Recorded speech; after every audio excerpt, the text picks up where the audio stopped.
JBS presents a television exclusive, The Dershow with Alan Dershowitz.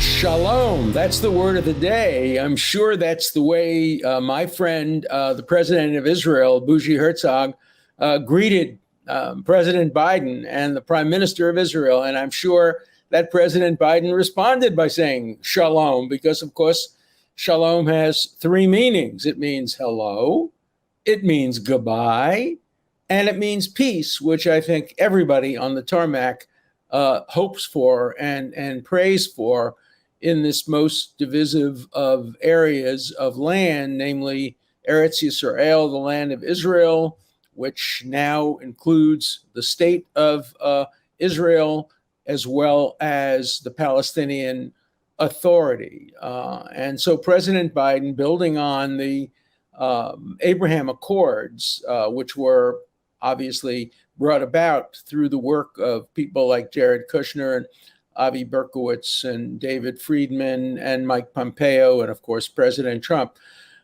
President Biden is hoping to build on those accords. And my hope is that he doesn't undercut them, because the basic benefit of the accords is it send a message to the Palestinians: you gotta come to the negotiating table. You can't any longer count on other Arab countries supporting you. They don't support your recalcitrance.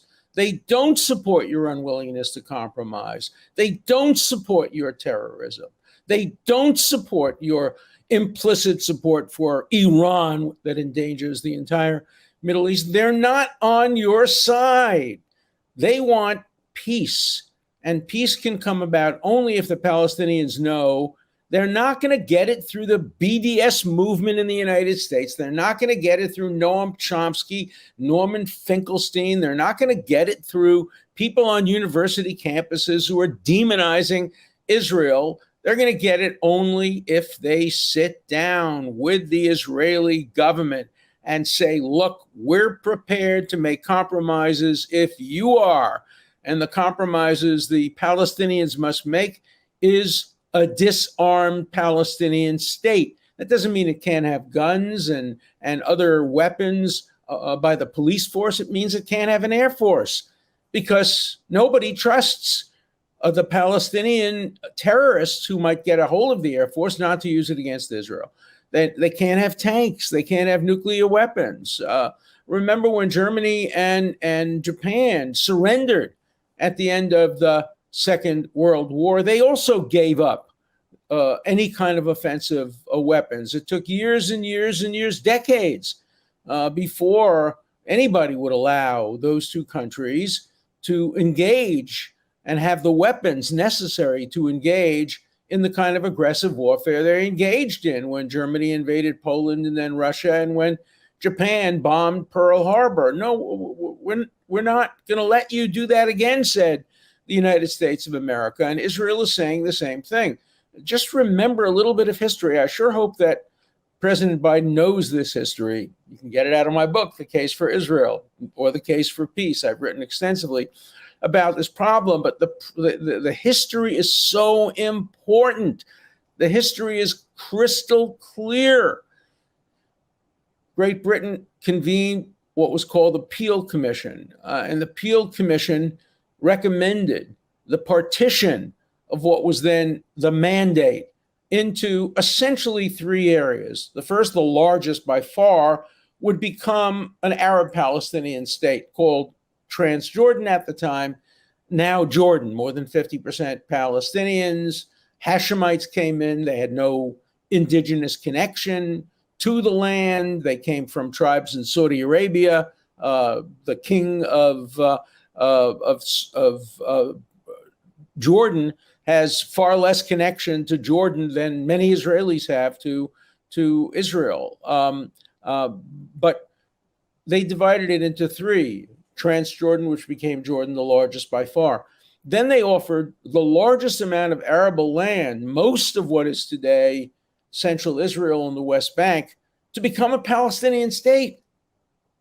All Israel was offered was a little coastal enclave from Haifa basically down to Tel Aviv and a little below that, which contained a majority Jewish population, but a small fraction of the arable land in what was left of the mandate after Jordan. Yes, and then Israel got the Negev because nobody wanted the Negev. The Negev is like, the Sinai. Who wanted the Sinai?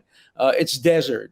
But Ben-Gurion wanted the Negev because he thought he could cultivate it and create orange groves out of desert sand, which he did. And the Negev is now thriving with major universities, major agricultural developments, major areas, including probably Israel's nuclear facility is all in the Negev. So it was a brilliant move for Israel to accept the Negev in lieu of more arable land. But the point is that the Peel Commission set out a two-state solution. If the Palestinian Arabs had accepted it, they would today have a very large state.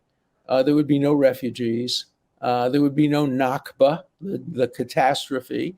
And hopefully Israelis and Palestinians would be living in peace, maybe even working jointly economically and militarily to avoid threats from Iran. But no, the Palestinians said absolutely not. And they engaged in a genocidal war designed not only to destroy the nascent state of Israel, but to drive its population into the sea.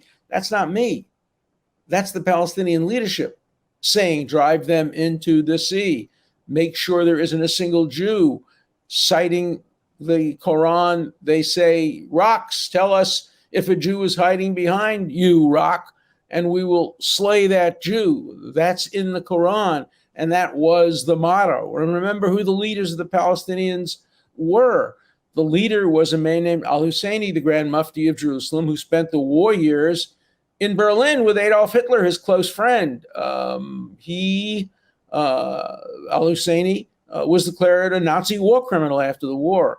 He helped put together the Serbian and what was former Yugoslavian group of Nazis, which waged war in that part of the world. And then he escaped. Of course, he was wanted. He escaped to Egypt, which gave him asylum, and he was calling the shots. And he testified in front of the Peel Commission even before the war. He said essentially, virtually these words: "We do not want a Palestinian state. We are not a separate, independent people. We are southern Syria. We're part of the Arab nation. Palestinians aren't a separate people. We want there not to be a Jewish state, much more than we want there to be a state for the Arabs that live in the land. We don't even want a Jewish state the size of a postage stamp." Now, of course, Ben-Gurion was not looking for a Jewish state. He was looking for the nation state of the Jewish people. He was an atheist, cared deeply about the Bible. He read the Torah all the time, but he was a secular person. He came from a socialist background. He was very left-wing. That changed later in life when he became much more amenable to religion. I have in my home a letter from Ben-Gurion in his handwriting in Hebrew, translated into English, in which he says we have to learn how to deal effectively with both the religious and the non-religious among us. The religious should be allowed to do whatever they want, freedom of religion, but they should not be able to tell the non-religious what to do. Essentially the equivalent of our First Amendment. Congress shall make no law respecting an establishment of religion, meaning that government can't tell us who are more secular what to do, but nor shall in any way deprive people of the free exercise of religion. So that's what Ben-Gurion wanted. The Palestinians, on the other hand, didn't want a secular state. They wanted a Sharia state, and they still do. It's in the Constitution that if Palestine becomes a state, it will be governed by Sharia law. And Sharia law prohibits Jews from owning property in Jordan, which is a kind of half secular, half religious state. It's a crime to sell land to a Jew. And so if there is a Palestinian state on the West Bank, which I hope there will be, not that the Palestinians deserve it. They've turned it down so many times, 37-38, 47-48, 67, 90, 2005, 2008, and currently. It's not that the Palestinians deserve a state. The Kurds deserve a state much more than the Palestinians do. It's that the Israelis deserve for there to be a Palestinian state so that Israel can remain the nation state of the Jewish people, a democratic state, without having to have direct control over, in an occupied area, Palestinians. It would be much better for Israel for there to be a peaceful, non-belligerent, non-terrorist Palestinian state next to Israel, which could have economic ties, political ties, educational ties. Already, Israel treats so many Palestinians in their marvelous hospitals. You know that really second only to the United States. Israel's startup nation has and continues to develop more life-saving medical technologies than any nation of a comparable size, and indeed more than most nations of non-comparable sizes. The peace dividend, if indeed Isaiah's prophecy that the swords will be made into plowshares ever were to come true, Israel's nuclear weapons could be made into nuclear medicine, and it could help the world. It continues to help the world. Israel's technology, developed largely in self-defense as part of its military advantage over the combined Arab armies, the Iranian army, the other threats to Israel. Israel's military technology has produced tremendous civilian benefits. So let's hope that President Biden does more good than harm. There are risks here. President Biden wants to open up an embassy in East Jerusalem for the Palestinians. That's controversial. He doesn't want to put the kind of pressure on the Palestinian leadership that I think, and by the way, that I think Saudi Arabia thinks and the other Arab countries in the Gulf think should be placed on the Palestinians. I think that the United States has put enough pressure on Israel over the years. Remember that, the United States was about to destroy the entire Egyptian army after the Egyptian army attacked the United States on Yom Kippur in an unprovoked war, reminiscent more of Pearl Harbor than any other incident in history. And Israel soundly defeated, after losing a lot of people, soundly defeated Egypt, surrounded the army, and the United States made them end the surrounding of the army and give the Egyptians a kind of Pyrrhic victories. The United States has put a lot of pressure on Israel over the years, and now the time has come for the United States, with the Abraham Accords, with the cooperation of the United Arab Emirates, with the cooperation of Qatar, with the cooperation, hopefully, of Saudi Arabia, and maybe even someday, I said Qatar, I meant Kuwait. Even Qatar, which has not made peace with Israel, it does supply money to the Gaza and to Hamas with the approval of Israel, but it's playing both sides against the middle. Maybe it too will be able to make some kind of a peace too for Israel and between Israel and the Arab countries. The world would benefit, the area would benefit. The only country that would lose would be Iran. And who's rooting for Iran? Iran is the country that hangs gays, throws dissidents off the roof, punishes people who don't wear the proper headgear, convicts people of blasphemy for saying anything critical of Islam. Is this the kind of country you really want to benefit? Is this the kind of country we can trust to make a deal with? Now, I know that President Biden would like to come back to the Iran treaty. I say treaty. It was a treaty, without a doubt. It looks like a treaty. It walks like a treaty. It quacks like a treaty. But President Obama said it's not a treaty. It's an executive agreement. Therefore, I don't need 2/3 approval of the Senate. He couldn't even get majority approval of the Senate. But he went around the Constitution, which says explicitly that a treaty has to be confirmed by a 2/3 vote of the Senate. And he didn't get a 2/3 vote. He didn't even put it up for a vote. He said it's not a treaty. It is a treaty. And it's a hard question whether or not the United States should get back, not to the old treaty. We know the old treaty is dead in the water. It should be dead in the water. First of all, it's practically expired at this point. It's run out. and the Iranians are ignoring it completely and are only, a short time away. Differences of opinion between 6 weeks and 6 months of crossing a red line and being able to develop nuclear weapons. They already have a delivery system. And the former president has already said, if we develop a nuclear bomb and bomb Tel Aviv, he's called Israel a one-bomb state, it could not survive. One bomb will destroy Israel forever.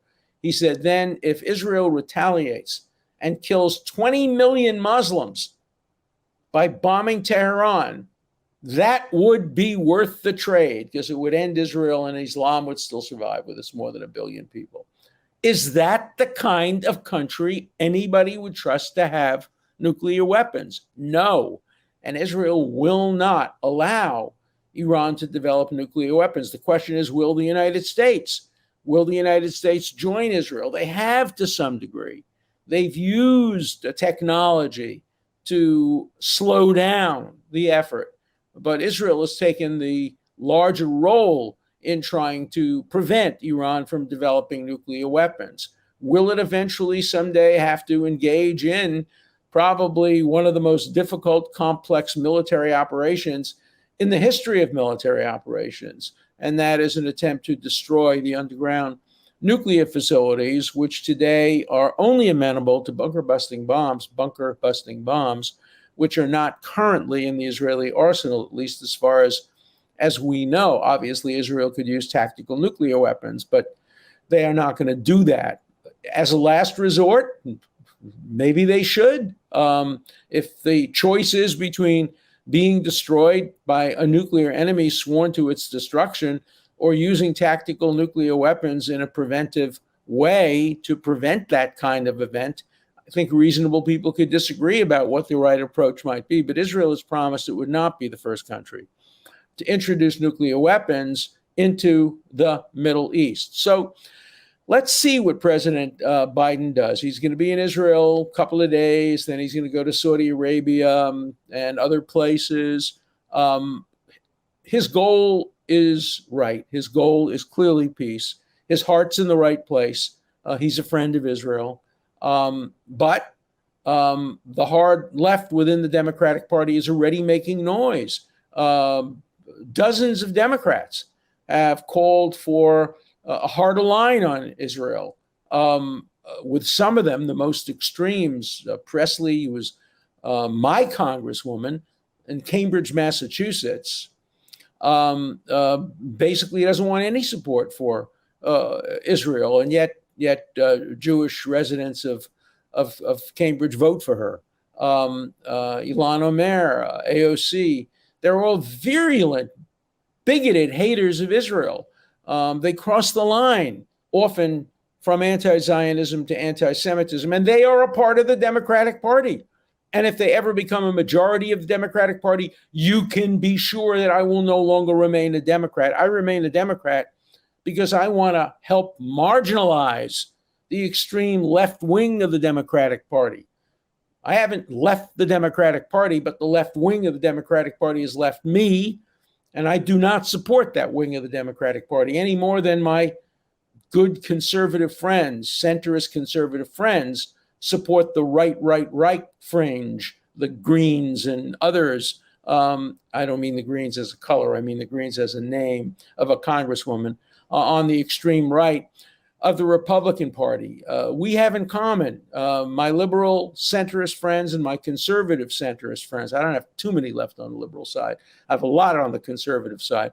But my friends in the middle all have the same goal, to marginalize the extremists on the right and the extremists on the left. That's why I voted for Biden, because I thought of him and still think of him as a liberal centrist. Am I satisfied with everything he's done? No. Once he leaves the Middle East, I may be even more dissatisfied. But I have ever been satisfied with any president I voted for? No, I never have. As I've said before on the show, the only president I ever regret having voted for is Barack Obama in his second term. I now think that George Romney would have been, Mitt Romney, I remember his dad, George, Mitt Romney would have been a far better president than Barack Obama in his second term. Barack Obama's first term was quite good. And, you can't complain. I can't complain about about healthcare and some of the other accomplishments. But his foreign policy was abysmal. It weakened America. It encouraged our enemies. Probably it bears some degree of responsibility for many of the problems in the world today. I think Barack Obama will go down in history as one of the worst foreign policy presidents in the history of this country. And yet I voted for him the first time and continue to vote for most Democratic candidates. I could never vote for a Democratic candidate from the hard left. So shalom again to President Biden, this time in the third sense of that term, peace. And I hope that his visit there will contribute to peace. I hope it will strengthen ties between the United States and Israel. I hope it will strengthen the commitment of America to bring the Palestinians to the bargaining table. And I hope the end result would be that I can praise President Biden with the same praise that I've given the Trump administration. Trump administration did very good things on the Middle East, recognizing Jerusalem as Israel's capital, recognizing the annexation of the Golan Heights, creating the Abraham Accords. Those were major accomplishments, far better than anything Barack Obama ever did, this coming from a liberal Democrat. Let's hope that President Biden can do the same thing, and that in the days and weeks to come, I will praise President Biden for his contribution to peace in the Middle East, as I've praised the Trump administration for its contribution to peace in the Middle East. Everybody's going to hate me for saying that. I already got letters saying I'm always on the fence. I'm always trying to be one thing to one side. No, I'm principled. I'm principled. And having said that, as you know, this is my book, The Price of Principle. It's climbing quickly in the bestseller lists. And I think many of you would really enjoy it because it tells the story of what happened to me because I stuck with principle, because I defended President Trump on the floor of the Senate and by answering questions. It explains what happened to me when the Chilmark Library, a library, won't allow me to speak there. And I spoke to the head of it today, and she has two excuses. Number one, I'm too popular. The crowds will be too big. I'm too popular. And I guess the other implicit one is I'm too unpopular. But the library, the public library, which gets public funding, won't allow me to speak. They allowed me to speak not allowed me, insisted, demanded that I speak every year for many, many, many years until I appeared on the floor of the Senate on behalf of President Trump. No more. No more. You can't come to the Chilmark Library. You can't come to the Chilmark Community Center. You can't come to the Martha's Vineyard Hebrew Center if you've done anything to support the Constitution on behalf of President Trump. Read about it in The Price of Principle. You can get it on Amazon and other sources. So let's turn now to some questions. I'm a libertarian, neither Republican or Democrat. But never did I think I would be on the same side as Dershowitz. But as long as he speaks the truth, I'm on his side. All right, that's positive. Put your head out of your ASS. Biden did not win. Why don't you look at the cheating allegations before you make such ignorant statements? I'll say it again. Biden won the election, won it fair and square. A vast majority of Americans preferred him to President Trump, and he won the Electoral College fair and square. Were there problems in the election? Yes. Pennsylvania should not have allowed people to vote as late as they did because under the 12th Amendment to the Constitution, only the legislature can make that decision, not the governor. But Biden won the election fair and square. I have seen 2,000 mules. I think it makes a good case for the future. It makes a good case against eliminating polls and security and having all or so many ballots being done by mail. It makes some very good cases. And I actually like the director and producer. I helped him get a pardon from President Trump. President Trump asked me what I thought of a pardon for him, and I enthusiastically supported it. But I'm not convinced that 2,000 mules or any other data that I've seen should turn around the election, or that President Trump is the legitimate president of the United States. No, I don't buy that. Then what I told you about before, Dersh likes riding the middle of the fence, which makes him unbelievable in a lot of what he says. See a Dersh like people who don't try to appease the crowd. I have to tell you, that's the last thing I ever try to do is appease the crowd. My wife wishes I appease the crowd a little bit more, particularly the crowd in Chilmark or on Martha's Vineyard or among our friends. No, I'm not an appeaser. I'm a principled person. I will always state what I think are the principal reasons for what I believe, whatever the crowd thinks. Here's another one. I constantly compare what's going on the January 6th committee to McCarthyism, but I got a bunch of letters in this most recent stack of emails lionizing and supporting Joe McCarthy.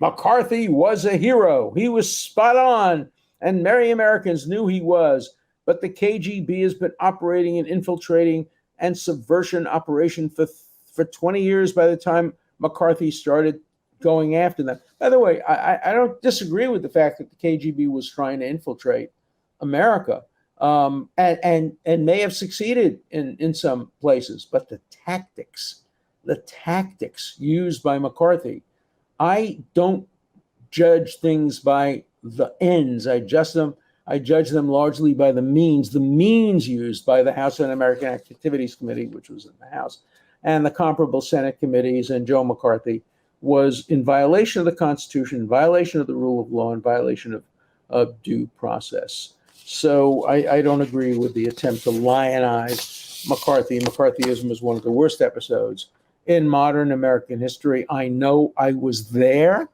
I was president of the student government at Brooklyn College when Brooklyn College was called the Little Red Schoolhouse because it had a very small number of communists on the faculty and among the students.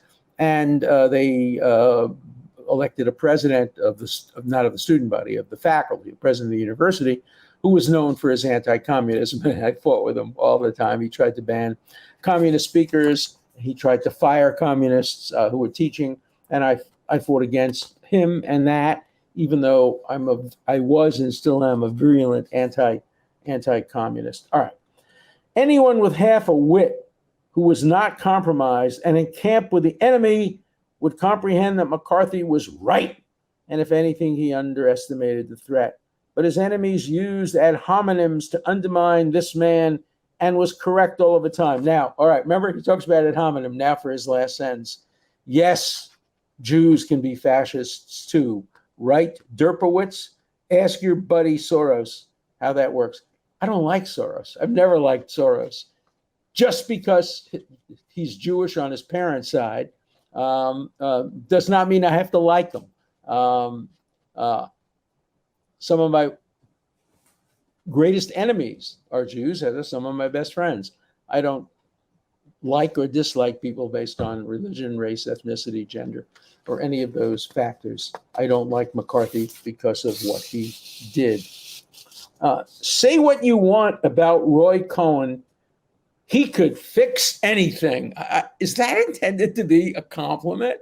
I mean, I knew Roy Cohn. I met him through Klaus von Bülow. When I was representing Klaus von Bülow in his criminal case, you remember, attempted murder of his wife by injecting her with insulin, of which he was acquitted, and there was no crime. In fact, the death was purely accidental. But when I was representing Klaus von Bülow, his daughter, who had been cut off from the wealth of the mother, was represented by Roy Cohn. So I had to meet Roy Cohn, and we had to cooperate because we were representing the same family.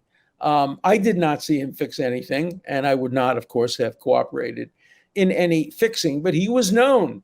He did tell me at one point that the most important books in his library are not law books. They are two books, his address book and his checkbook. And he got big fees because of his address book. He was really able to call people, and people in government you can call. That's called lobbying. You have to register, but it's part of our First Amendment right. Would he call judges as well? Well, I'll tell you one story about him. A friend of mine who was a college classmate was nominated to be a federal district court judge. And Roy Cohn opposed him on the ground that he was too liberal. In fact, my friend was fairly conservative, but he was too liberal for some. And so Roy Cohn opposed the nomination. I called him and I said, Roy, this guy is conservative and he'd be a great judge and you should really support him. Here's what he said to me, Alan, I couldn't give a damn what kind of a judge he is, conservative or liberal. If you want him, you can have him. That was his attitude. He then called me a few days later and said, sorry, Alan, I couldn't do it. I made the calls, but it was too late. The decision had already been made to withdraw the nomination. But his attitude was loyalty to me because I had worked with him on the von Bülow case. So, you know, the letter writer might be right. He could fix anything. Never hire me to fix anything. I'm not a fixer. I'm an arguer. If you want to retain me, most of my cases are now pro bono. I do a tremendous amount of work for an organization called Aleph, which represents imprisoned people all over the world, Jews and non-Jews. Hire me because I'm a good lawyer. Hire me because I write good briefs. Hire me because I argue cases well, but don't ever ask me to fix a case because I won't do it and I'll fire you as a client. So that's my attitude. Let me end as I started. Shalom, peace, hello. I hope that the visit by President Biden to Israel produces shalom.